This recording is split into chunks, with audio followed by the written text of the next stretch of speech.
Je m'appelle Emmanuelle Germain, j'ai reçu une formation artistique à l'Institut d'art de Boston. Je développe un travail principalement photographique. Le confinement est une expérience limite, propice à la création, aux expérimentations et au dérapage. C'est ce qui m'est arrivé. Je dessinais des nus d'après photographie de manière classique, papier, crayon, puis il s'est produit un bug. J'ai pris le télécran de mes enfants et j'ai massacré une œuvre de Camille Claudel, que je vénère pourtant. C'est devenu un rituel, une manière de canaliser mes peurs, mes angoisses, ma colère. J'ai récidivé. Les écrans, c'est hyper dangereux. Quand ça ne va pas, il y a deux choses qui renversent la vapeur de manière instantanée, le beau et l'humour. D'abord, j'écoute du Bach. Ensuite, je discute des heures au téléphone avec mes amis. Pendant qu'on rit et qu'on refait le monde, je dessine au télécran. Et voilà. La gageure du télécran, c'est d'abord d'accomplir une courbe ou un arrondi. Puis il s'agit d'un trait continu, donc si tu te plantes quelque part, tu dois tout reprendre depuis le départ.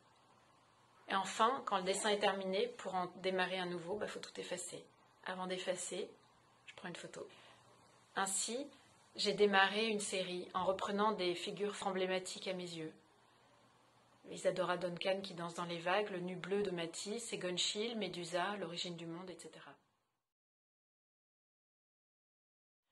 Donc, les dessins effectués lors du premier confinement sont exposés pendant le deuxième confinement, ici, dans les jardins du Mucem. Et puis Jean-François Chounier m'a demandé de choisir une œuvre parmi la magnifique exposition Folklore, fraîchement installée au Mucem, et de reproduire cette œuvre sur un télécran, qui est exposé lui aussi, et sera ensuite conservé dans la collection du Mucem comme une des traces objets du confinement. Mon choix s'est porté sur la Guirlande de roses, une peinture de Paul Sérusier datant de 1898. La performance a eu lieu le jour de l'installation de l'exposition et a duré environ 1h30. Je l'ai accomplie en une fois.